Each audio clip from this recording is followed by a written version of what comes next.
અમરેલી જિલ્લાના સાવરકુંડલા શહેરમાં રહેતા અને પ્રાકૃતિક ખેતી કરતા આ ખેડૂત છે. ખેડૂત નહીં, હવે ફેમિલી ફાર્મર બન્યા છે. સાવરકુંડલા શહેરમાં રહેતા લોકોના આ અલગ પોતાના ખેડૂત બન્યા છે. આ ખેડૂત ફક્ત પોતાના સિલેક્ટેડ કસ્ટમરને ઘઉંનું વેચાણ કરે છે. થેન્ક યુ, ધન્યવાદ. મારું નામ ભાવેશભાઈ પીખુભાઈ ઠુમર, મારું ગામ સાવરકુંડલા, તાલુકો સાવરકુંડલા, જિલ્લો અમરેલી. હું છેલ્લા 7 વર્ષથી ઓર્ગેનિક ખેતી કરું છું.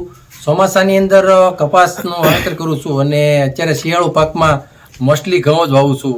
6-7 વર્ષથી મારા એક કસ્ટમર જે કાંઈ હોય એ અવારનવાર એકાબીજાના રિસ્પોન્સથી જે એની ઓર્ગેનિકની મીઠાશ જે આવે છે એ એકાબીજા વાયા કહી એને લે છે અને અગાઉથી જ મારે ઓર્ડર બુક થઈ જાય છે અને હું મારી ઘેરે વીણાટ કરી, સાફ કરી અને ઘઉંનું વેચાણ કરું છું. અને હું વીણાટ કર્યા વગરના ઘઉં 1000 રૂપિયે 20 કિલો અને એકદમ ક્લીન સાફ કરેલા 1100 રૂપિયે 20 કિલો આ રીતે હું વેચું છું. અને દર વર્ષે મારા કસ્ટમરો રેગ્યુલર થઈ ગયા છે અને વ્યવસ્થિત ખાય છે અને જે કોઈ કસ્ટમર ખાય છે એને એકદમ સારો મીઠાશ સ્વાદ આવે છે.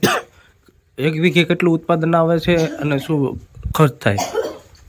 વીઘે ઉત્પાદનમાં તો મારો 16 ગુઠાનો વીઘો છે.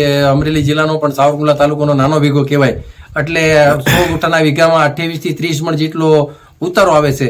અને ખર્ચમાં તો પ્રાકૃતિકમાં કોઈ બહુ મોટો ખર્ચ થતો નથી કે જીવામૃત કે પછી આંકડો અને આવું જાત મહેનતથી જ બધા એને આપવાના રહે છે.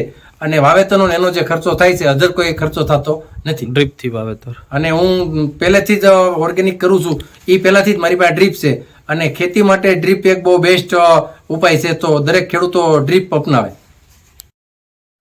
પ્રાકૃતિક ખેતી કરતા ખેડૂતોને હવે કસ્ટમરો અને ફેમિલી સીધા ખેડૂત સાથે સંકળાયા છે.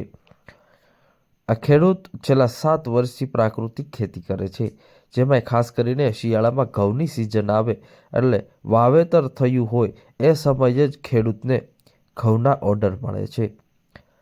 250 થી 300 મણના હાલ આ ખેડૂતને ઓર્ડર મળ્યા છે અને હજુ પણ ઓર્ડર આપે છે, પરંતુ ઉત્પાદન એટલું થાય એમ તેમ નથી. જેથી હાલ ખેડૂતને પોતાના સિલેક્ટેડ વ્યક્તિઓને કે જે ફાર્મથી ફેમિલી એટલે કે ખેતરથી ઘર સુધી પહોંચાડવાનું અને તેમાંય ખાસ કરીને પ્રાકૃતિક ખેતી કરતા હોય જેથી મીઠાશ ખૂબ સારી હોય છે ઘઉંમાં, જેથી સિલેક્ટેડ વ્યક્તિઓને 1100 રૂપિયા ભાવ પોતે લે છે અને આ ઘઉંનું વેચાણ કરે છે.